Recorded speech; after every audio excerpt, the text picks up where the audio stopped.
ہمارے مدارس مسکینی کی تصویر کیوں ہے؟ یہ درد ہوتا ہے؟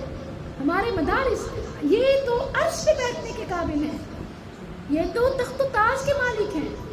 ہم نے اسکول کے بچوں کو اہمیت دی، ہم نے مدرسے کے بچے کو اہمیت نہ دی، بلکہ بچوں میں سے جو ذہین فتین ہو اس کو او لیول کرواتے ہیں، اور جو کہیں نہیں چل رہا چلو جس کو مدرسے مسجد میں ڈال. کتنا ظلم کرتے ہیں، رب کو کیا دیتے ہیں. اسی طرح اگر زیادہ پیسہ آ جائے تو گھر کی ضروریات، اخراجات، خواہشات آ جاتی ہیں، اور اگر معاملہ ہو کہ دین کا تو حالات بہتر ہو جائیں، ورنہ خواہشات ہوں تو پتہ نہیں کہاں سے نکل آتے ہیں، ادھار بھی لے لیتے ہیں. اور اگر دین کی آواز ہو تو اپنے رکاوٹیں یہ سب چیزیں، یا بلکہ کئی بہنیں وعدے کرتی ہیں پھر مڑ کے نہیں آتی، دعائیں کراتی ہیں پھر واپس نہیں آتی، پتہ نہیں دعائیں قبول نہیں ہوتی یا توفیق نصیب نہیں ہوتی. اللہ اکبر، کام شروع کرا کے پیچھے ہٹ جانا. کیونکہ آپ یہ دیکھیں آج ہمارے بچے جس فتنے کا شکار ہیں نا، اس میں ہم سب کا قصور ہے.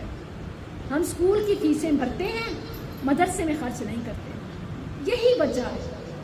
اگر ہم جتنا پیسہ اسکول میں خرچ کرتے ہیں، مدرسوں میں خرچ کریں، یہاں دین بھی ملے دنیا بھی ملے.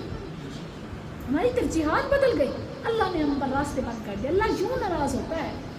فرمایا کلا بل لا تکرمون الیتیم ولا تحاضون علی طعام المسکین. اچھا، ترغیب دلانا، دوسروں کو ترغیب نہ دلانا اللہ کے ہاں یہ بھی جرم ہے. کبھی پہلے جب مجھے سمجھ نہیں تھی، میں نے یہ نہیں پڑھا تھا، نہیں سمجھا تھا، میں کہتی تھی، مجھے یہ برا لگتا تھا کہ خاص طور پر چھوٹی تھی اپنی امی کا کہ امی یہ کیا ہر جگہ مدرسے کی اپیل کر دیتی ہیں. امی بندے کی کوئی سیلف رسپیکٹ بھی ہوتی ہے نا، لوگ کیا سمجھیں گے، کیا کہیں گے. ہر جگہ آپ اپنے مدرسے کی اپیل کر دیتی ہیں، یہاں نہیں کرنا، یہاں میری دوست ہے، یہاں نہیں کرنا، یہاں میرے سسرال ہے، یہاں نہیں کرنا. یہ اس طرح میرا ایک مائنڈ تھا نا. جب میں نے یہ پڑھا، یہ سمجھا کہ اللہ کے ہاں تو یہ جرم ہے.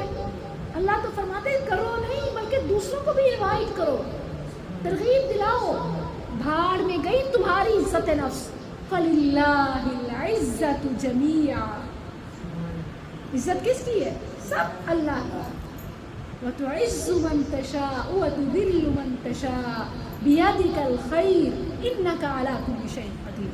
میری عزت کیا ہے؟ کچھ بھی نہیں ہے. اللہ کے دین کی عزت